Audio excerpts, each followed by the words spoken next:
Hey guys, John here. I hope you're all doing well.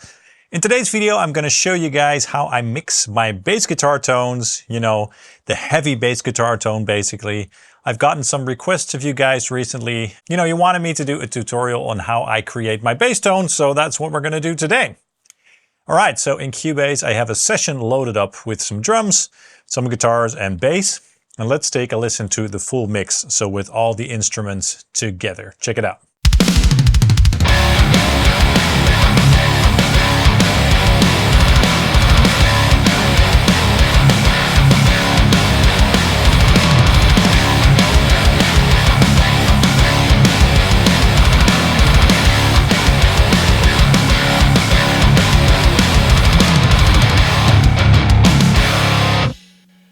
Really nice. That sounds wonderful. So the guitars are nice and crunchy.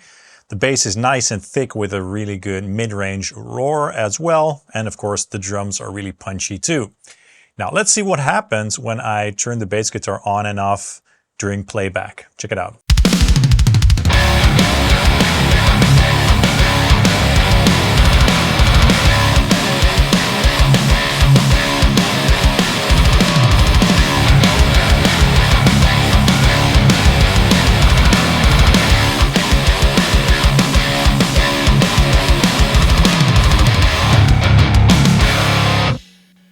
So when I turn off the bass, that's when you really start to notice how much of a role the bass guitar plays.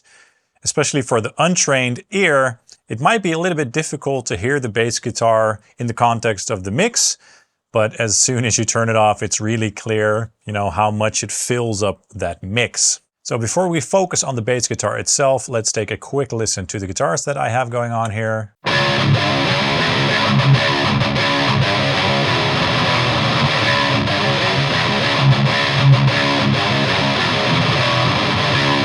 I believe that was my Driftwood Mini Nightmare with the Celestion Vintage 30. And then let's take a listen to the drums as well.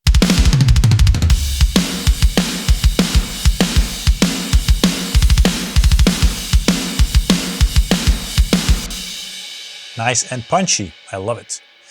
Now let's take a listen to the bass guitar by itself.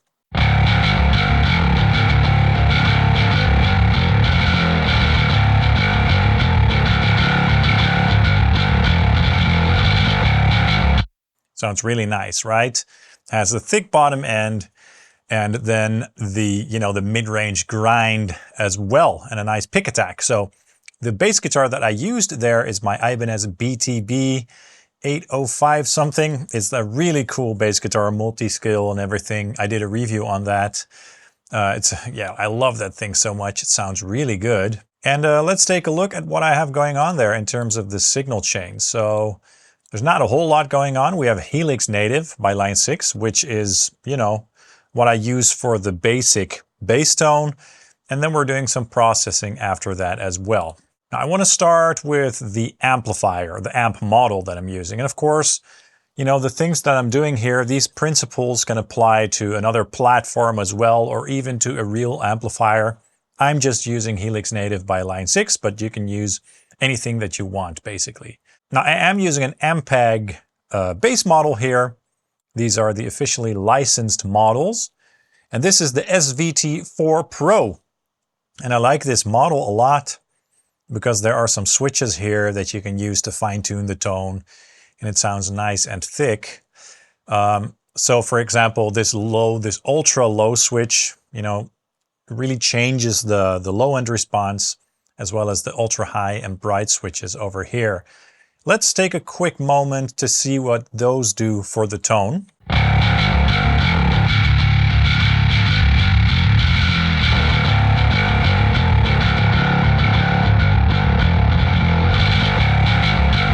So the ultra low really thickens up the low mids by turning it off. In this case, if you want a really deep tone, then setting it on might be better. Kind of depends on the bass guitar as well and the pickup settings.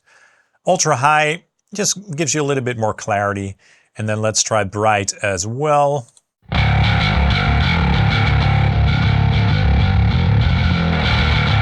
That really brings the mids forward, okay? I'm not doing a lot of stuff in this graphical EQ over here. I'm just boosting 80 Hertz a little bit as well as 33 and 150.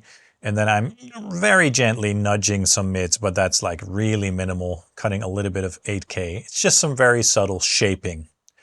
So this is of course an important part of the tone. In the IR block, I'm using something that has been essential for my bass tone for many years, and that is an Ownhammer bass IR. Now this is the OH410 AMPG SVT10 Fat Ribbon EQ IR that I've loved and used, again, for so many years. And it does a lot for the tone. You know, if you turn it off, let's see how that sounds.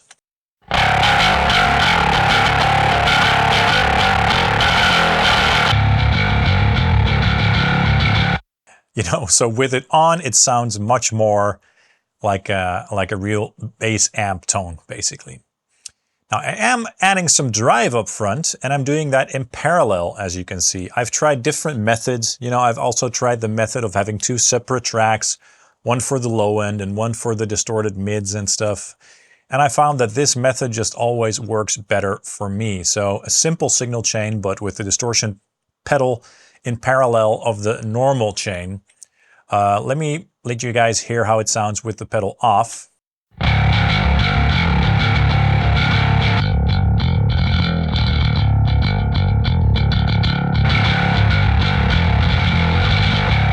So it's not really affecting the general bass tone, it's adding distortion, and it's not really super intense distortion at all. It's on the subtle side, but it adds a very nice mid-range grind. Now, the drive pedal that I'm using here is the Tima, which happened to work really well for this tone. You know, basic settings over here, added a bunch of gain. I used the bass cut because we don't need the bass frequencies to distort too much, or the sound will become a little bit too fat and thick. And I'm cutting the treble a little bit as well. Clipping set to up. So that's my preferred drive pedal. We can also try something else just for fun. Let's try a tube screamer, for example. And as I said, I tried a lot of things, and this was just what I ended up with. But for fun, let's try some other pedals.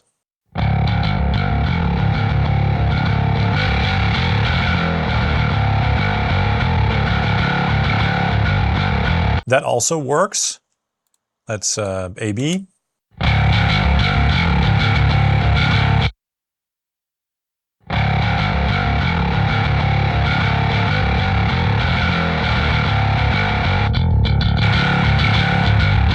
Yeah, I still prefer the sound of the Tima.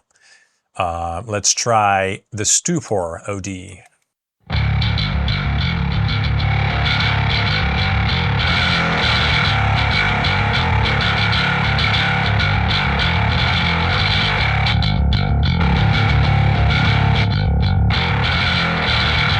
That's not too bad, actually. So anyway, you know, by changing the drive pedal in parallel, you know, you can shape the character of the mid-range quite nicely, and it's an easy process. You know, you can go quite extreme with fuzz effects and stuff like that. Let's just try one, just for fun.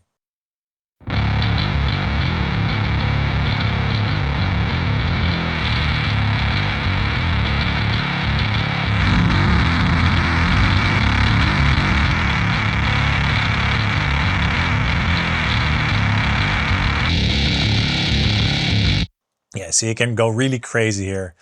But again, I'm going to stick with the Tima.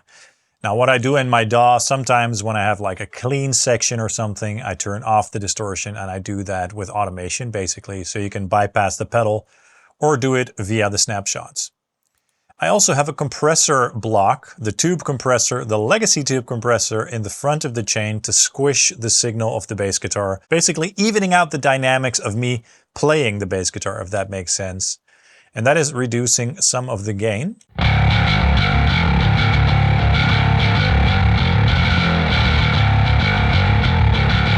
So anywhere from 0 to -6 decibels of gain reduction, basically. And yeah, let's try the bass tone with the dynamic block on and off.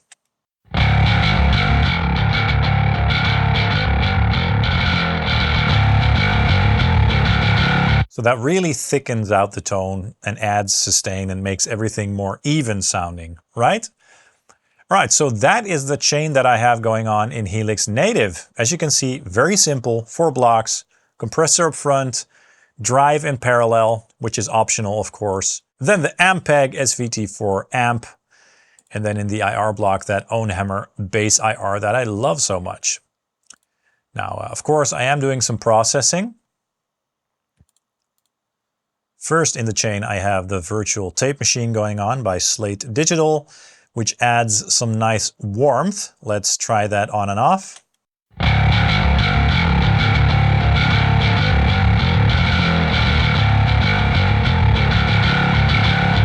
So yeah, I really like what that does to the tone. I don't know if you guys can hear that. I'm also adding a little bit of mids here with the standard channel EQ around 850 or so. It just helps the bark and grind of the bass guitar to come out of the mix in between all those heavy guitars, if you know what I mean. Let's see what that does in the full mix context.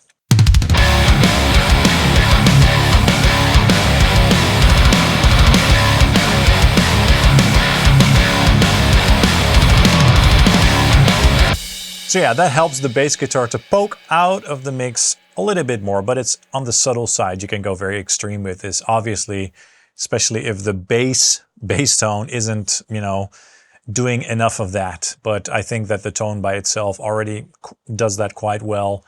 And I don't want the bass to overpower the guitars. I want it to sit nicely in between the guitars, if that makes sense. Cool, and then let's open the virtual mix rack, also by Slate. And I'm starting off the signal chain with the virtual channel. Again, a very subtle effect, you know, to emulate the sound of everything going through an analog console. But again, very subtle. I can let you guys hear what that does.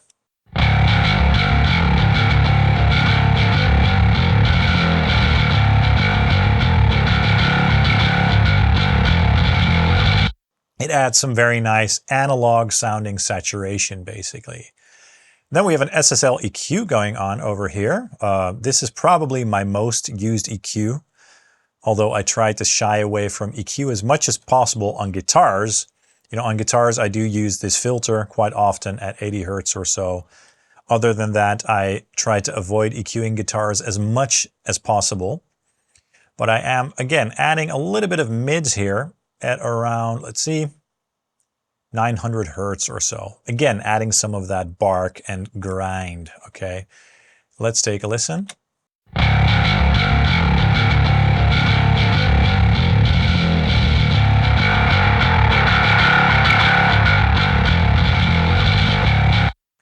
So let's play this in the full mix and let's see what happens if I push that frequency.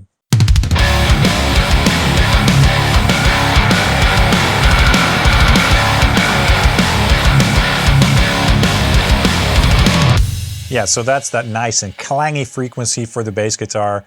I don't like to add a lot of that in the guitars. Guitars tend to be a little bit on the scoop side in that area because it's a very boxy sounding area. But with the bass guitar, you can get away with adding a little bit of that. Then after that, we have this Air EQ Air module. When I'm basically using that as a high cut at 7K-ish. So it's also on the subtle side. I just want the bass guitar to be out of the way of the really fizzy frequencies of the guitars. So it's a subtle thing. Let's take a listen.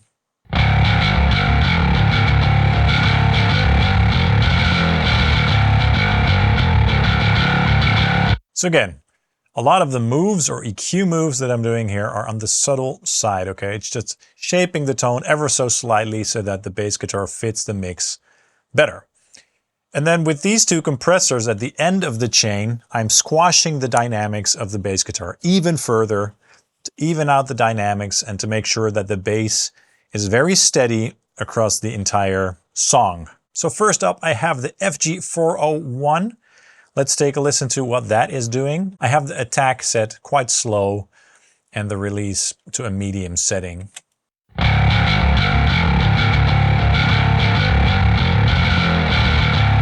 Not a whole lot gain reduction going on. Again, just shaving off some of those peaks, but I'm already doing that a lot in the Helix Native plugin, of course, with the tube compressor up front, the distortion, etc.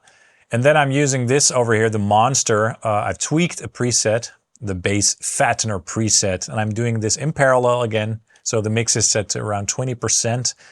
And I love this compressor a lot. It's a free plugin too, and it sounds so good in parallel. It really thickens things up very nicely. So let's take a listen to what that's doing.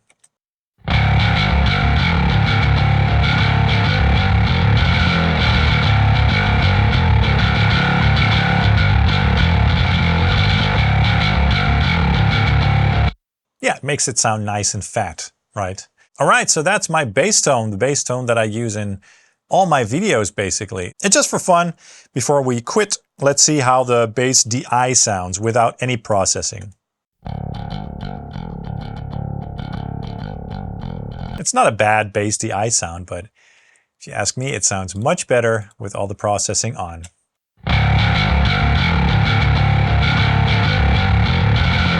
And again, in the full mix.